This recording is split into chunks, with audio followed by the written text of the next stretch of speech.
بسم اللہ الرحمن الرحیم دی کریٹیو ٹیم کی طرف سے حاضر ہیں ایک انتہائی ڈیفرنٹ ٹاپک، اور اب تک ہم نے جتنے بھی عنوان اٹھائے ان کا تمام اولیاء کرام، انبیاء کرام، مشائخ الزہام، شہداء، صالحین، صدیقین سے تھا۔ لیکن آج کا جو ٹاپک ہے، جو عنوان ہے، وہ علم لدنی کیا ہے،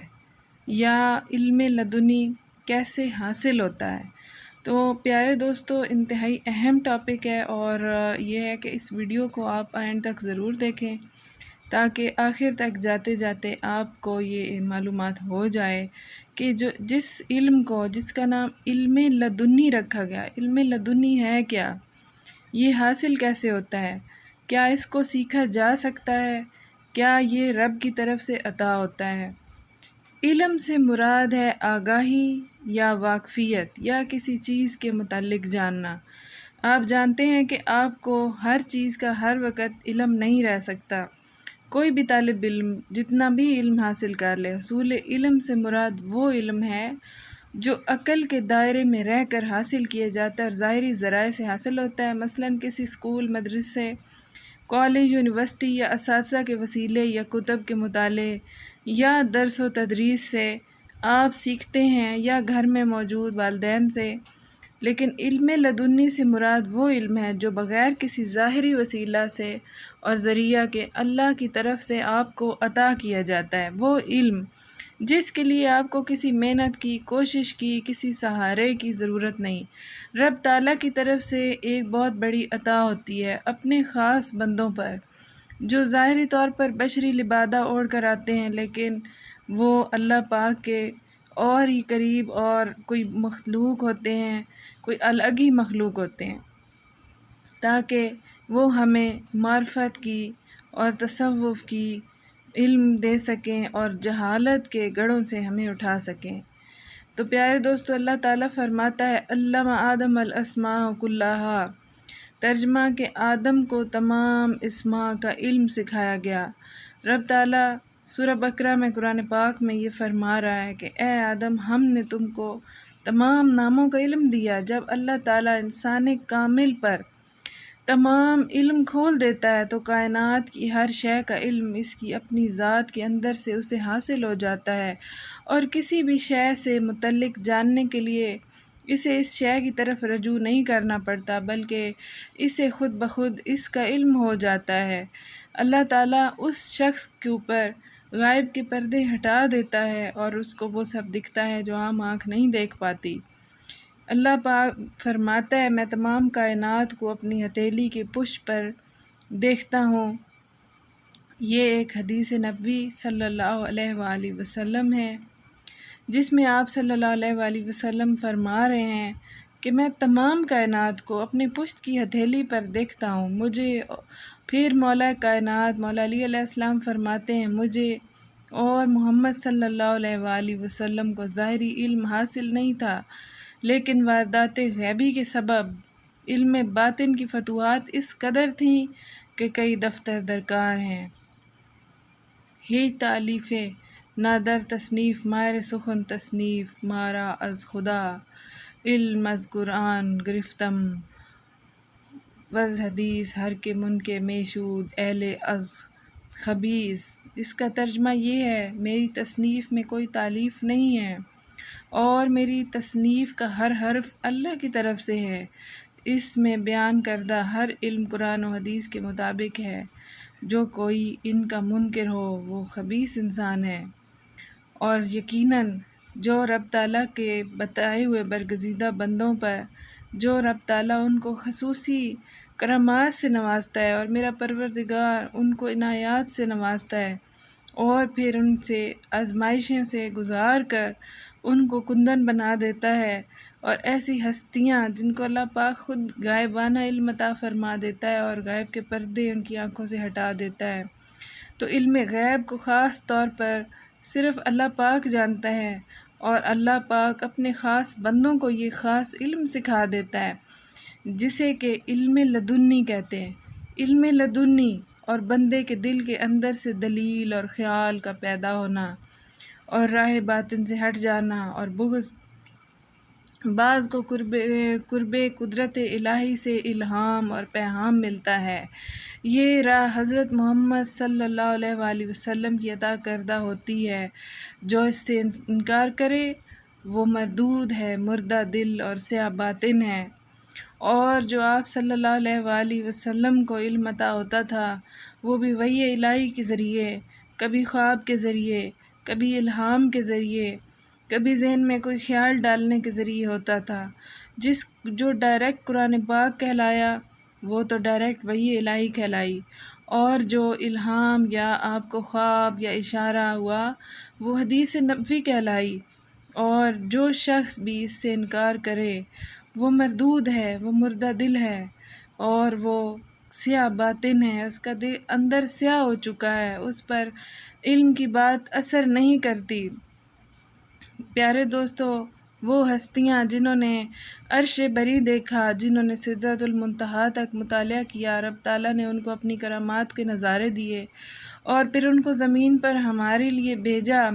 ہماری تعلیمات کے لیے بھیجا۔ حضرت آدم سے لے کر آپ صلی اللہ علیہ وآلہ وسلم تک انبیاء کرام کا ایک سلسلہ، اور اس کے بعد حضرت علی علیہ السلام کی ذات سے لے کر قیامت تک اولیاء کرام کا ایک سلسلہ ہے۔ اور اللہ تعالیٰ فرماتا ہے، اور ہم نے موسیٰ کی والدہ کے دل میں یہ بات ڈالی کہ تم انہیں دودھ پلاتی رہو، اور پھر جب تمہیں ان پر قتل کر دیے جانے کا اندیشہ ہو جائے تو انہیں دریا میں ڈال دینا، بے شک ہم انہیں تمہاری طرف لوٹانے والے ہیں اور انہیں رسولوں میں شامل کرنے والے ہیں۔ یہ قرآن پاک کی آیت ہے، کوئی اس کو جھٹلا نہیں سکتا۔ تو سورہ قصص کی آیت نمبر 7 کا ترجمہ پیش کیا گیا ہے۔ تو اللہ تعالیٰ نے حضرت موسیٰ علیہ السلام کی والدہ مائدہ، جن کا نام حضرت سارہ ہے، ان کو فرما دیا تھا کہ تم اپنے بیٹے کو دودھ پلاؤ،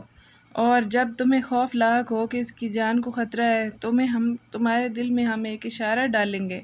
اور جب تمہارے دل میں اشارہ آئے تو اس کو بہا دینا، اور پھر ہم اس کی حفاظت کریں گے اور ہم انہیں رسولوں اور انبیاء میں شامل کریں گے۔ تو اللہ پاک کا یہ وعدہ پورا ہوا، اور سب نے دیکھا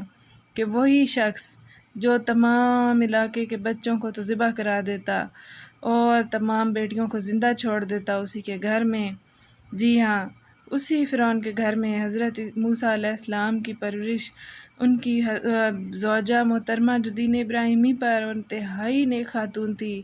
حضرت آسیہ علیہ السلام کے گود میں ہوئی، اور پھر ان کو جب دودھ پلانے کی مشکل پیش آئی تو ان کو ایک عورت، ایک دائی درکار تھی، تو انہوں نے جس عورت کو بلایا وہ حضرت موسیٰ علیہ السلام کی دائی اور ان کی رضائی ماں بن کر آئی اور محل میں رہی اور ان کو دودھ پلاتی رہی۔ وہ در حقیقت ان کی اپنی اصل والدہ تھی، اور اپنا لال اپنی آنکھوں کے سامنے پلتا دیکھتی رہی، کھلاتی رہی، خدمت کرتی رہی، دودھ پلاتی رہی۔ سبحان اللہ، وَعَلَّمَهُ مِن لَدُنَّا عِلْمًا۔ اللہ پاک سورہ کہف میں فرماتا ہے، اور ہم نے اسے اپنا علم لدنی سکھایا۔ آپ یہ علم جس کا نام علم لدنی ہے، جس کا ذکر قرآن میں بارہا آ رہا ہے، اور کئی آیات پہ، کئی صورتوں میں، کئی جگہوں پر اس کا ذکر آیا ہے، اور تفاسیر موجود ہیں۔ پیارے دوستو، غور و خوض کرنا چاہیے اور ان کے بارے میں جاننا چاہیے، اور اپنی جہالت کو ختم کرنا چاہیے۔ ہمارے علم کو، ہمارے ایمان کو یہ چیزیں اور زیادہ پختہ کرتی ہیں، اور زیادہ مضبوط کرتی ہیں، اور روحانیت کے قریب تر کر دیتی ہیں، اور ہمیں یہ شک نہیں رہتا کہ یہ فلاں ہستی نے جو یہ بات کہی تو اس کو کہاں سے پتہ چلی، جبکہ رب تعالیٰ قرآن میں فرما رہا ہے کہ ہم نے اسے اپنے علم میں سے اپنا علم لدنی سکھایا۔ تو گویا علم لدنی رب کا علم ہے، کہ وہ ہر چیز کا علم رکھتا ہے، اور جسے چاہتا ہے اپنے علم میں سے اپنی مرضی سے تھوڑا سا حصہ عطا فرما دیتا ہے، اور جسے چاہے جہالت کے گڑھوں میں پھینک دیتا ہے۔ اس کی بہترین مثال ابو جہل اور ابو لہب کی ہے، جو آپ صلی اللہ علیہ وآلہ وسلم کے سامنے رہے، آپ کی زیارت کی، آپ کی محفل میں موجود رہے، آپ کی تعلیمات سے استفادہ اٹھانے کے باوجود جہالت کے گڑھوں سے باہر نہ آ سکے، اور یہاں تک کہ ابو جہل کہتا ہے کہ میں مانتا ہوں کہ محمد سچے ہیں، لیکن میں ان پر ایمان نہیں لاؤں گا۔ اور کچھ لوگوں کی تو یہ منطق تھی کہ وہ دین جو ہمارے باپ دادا نے صدیوں سے اپنا رکھا ہے ہم اس کو کیسے چھوڑ دیں۔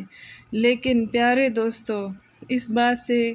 قطع نظر ہو کر، اس بات سے بلند و بالا تر ہو کر کہ آپ کے پرانے باپ دادا کے آباء و اجداد کے نظریات کیا تھے، آپ کو چاہیے اور ہمیں سب کو چاہیے کہ ہم قرآن پر غور کریں، آیات کے ترجمے اور تفاسیر اور ان کی گہرائیوں تک جائیں تاکہ ہمیں بھی صحیح معلومات پہنچ سکے اور ایمان کو تقویت پہنچ سکے۔ پیارے دوستو، ایک حدیث میں ہے کہ تم میں سے بعض لوگ ہمارے پاس آتے ہیں کہ ان کی آنکھوں میں زنا کا اثر ہوتا ہے، تو اس شخص نے کہا کہ یا رسول اللہ صلی اللہ علیہ وآلہ وسلم کے بعد بھی وہی نازل ہوتی ہے؟ تو ان صحابہ نے فرمایا نہیں، یہ تو مومن کی فراست ہے کہ وہ خود بخود جان لیتا ہے کہ اس شخص نے کیا اعمال بجا لائے ہیں۔ تو جب آپ کے صلی اللہ علیہ وآلہ وسلم کی محفل میں بیٹھنے والے، آپ کے زیر اثر پڑھنے، تعلیم و تربیت حاصل کرنے والوں کی نگاہیں بھی اس حد تک کھل گئی تھیں اور وہ معرفت کے اس درجے پر تشریف فرما تھے کہ جب محفل میں کوئی شخص آتا تو وہ جانچ لیتے۔ حضرت علی کرم اللہ وجہ نے ارشاد فرمایا، یہ ان کی سواریوں کے بیٹھنے کی جگہ ہے اور ان کے خیموں کی جگہ ہے، اور یہ وہ جگہ ہے جہاں ان کا خون بہایا جائے گا، اور اس میدان میں آل محمد صلی اللہ علیہ وآلہ وسلم کے نوجوان شہید کیے جائیں گے جن پر زمین اور آسمان نوحہ گناہ ہوں گے، اور یہ وہی جگہ ہے جہاں میرا بیٹا اور میری آل پاک کی تذلیل کی جائے گی۔ تمہارے پاس رسول اللہ صلی اللہ علیہ وآلہ وسلم کے اہل بیت تشریف لائیں گے اور تم سے مدد طلب کریں گے، لیکن تم ان کی مدد نہیں کرو گے۔ یہ وہ پیغام تھا جو اہل کوفہ اور اہل کربلا کو حضرت علی علیہ السلام نے اپنی زندگی میں دیا، اپنے علم لدنی کی مدد سے، اور وہ علم جو کہ اولیاء کرام کو نوازا جاتا ہے، عطا کیا جاتا ہے، اور وہ سب کچھ دیکھتے ہیں، غور کرتے ہیں، فکر کرتے ہیں، علم لدنی کیسے حاصل ہو سکتا ہے۔ پیارے دوستو، یہ ایک ایسا سوال ہے کہ جس کا ایک ہی جواب ہے۔ علم لدنی حاصل کرنے کے لیے بہت زیادہ تگ و دو بھی کی جائے اور اولیاء کرام کی خدمت بھی کی جائے، گھر بار بھی چھوڑا جائے، صحراؤں کا رخ بھی کیا جائے، تو ممکن نہیں کہ آپ کو علم لدنی مل سکے یا نہیں۔ لیکن ان ہستیوں کی معرفت سے کچھ نہ کچھ کرامات آپ کے ساتھ ضرور آ جاتی ہیں۔ لیکن پیارے دوستو، یہ وہ علم ہے جو کہ بعض اوقات نسل در نسل چلتا ہے، جس طرح کہ حضرت محمد صلی اللہ علیہ وآلہ وسلم سے ان کے بھائی اور ان کے داماد حضرت علی کرم اللہ وجہہ تک، اور ان کی آل پاک حضرت امام حسین سے لے کر امام محمد مہدی تک چلتا آیا،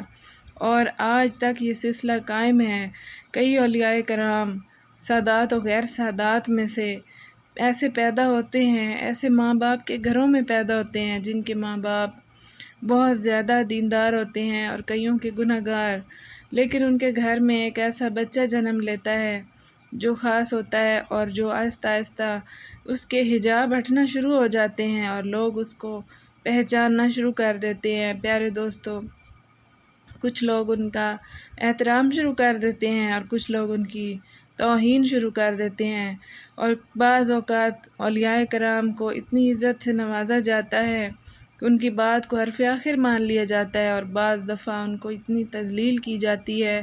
اتنی توہین کی جاتی ہے کہ ان کو اپنا گھر بار، اپنا علاقہ چھوڑنا پڑتا ہے، جس کی ایک مثال آپ کے سامنے میں پیش کروں گی۔ قصور کے رہنے والے عبداللہ شاہ، جو کہ بابا بلے شاہ کے نام سے مشہور ہیں، جب وہاں پر بہت زیادہ دین میں پھوٹ پیدا ہونے لگی اور لوگ دین سے دور ہونے لگے تو آپ کا وہاں ظہور ہوا، تشریف فرما ہوئے۔ آپ نے ہر اس بات کی مخالفت کی جو دین الہی کے خلاف تھی، اور مولانا پر جو کہ روز فتوے لگاتے تھے اور لوگوں کو فتوے لگا کر تنگ کرتے تھے، اور ان کی یہاں تک کہ ان کی جانیں بھی لے لیتے تھے، آپ نے ان کے خلاف اس محاذ کو توڑنے کے لیے آواز اٹھائی، یہاں تک کہ آپ کو کافر قرار دے دیا گیا، اور یہ لمحہ بھی آیا کہ جب آپ انتقال فرما گئے تو آپ کا جنازہ کوئی بھی نہ پڑھنا چاہ رہا تھا، یہاں تک کہ 3 دن آپ کا جنازہ پڑا رہا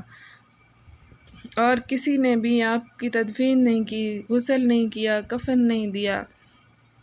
اور جب لوگوں کی آنکھیں کھلی اور لوگوں کو علم ہوا کہ یہ اللہ کے ولی تھے اور یہ جو بھی بتاتے تھے، جو بھی تعلیم دیتے تھے، یہ رب کی طرف سے ان کو بشارت ہوتی تھی اور وہ ہمیں راہ راست پر لانے کے لیے سب کچھ کرتے تھے، تو پیارے دوستو، لوگوں نے گریہ شروع کیا، ان کی تدفین کی، اور آج بھی ان کے مزار پر لاکھوں دنیا جاتی ہے، لیکن جب تک وہ زندہ رہے ان کو مخالفین کا سامنا کرنا پڑا، لیکن وہ اپنے جو نقطہ نظر تھا اس پر ڈٹے رہے اور اپنے نقطہ نظر سے قدم ہٹایا نہیں۔ تو پیارے دوستو، یہ وہ ہے علم ہے جسے علم لدنی کہتے ہیں۔ شکریہ۔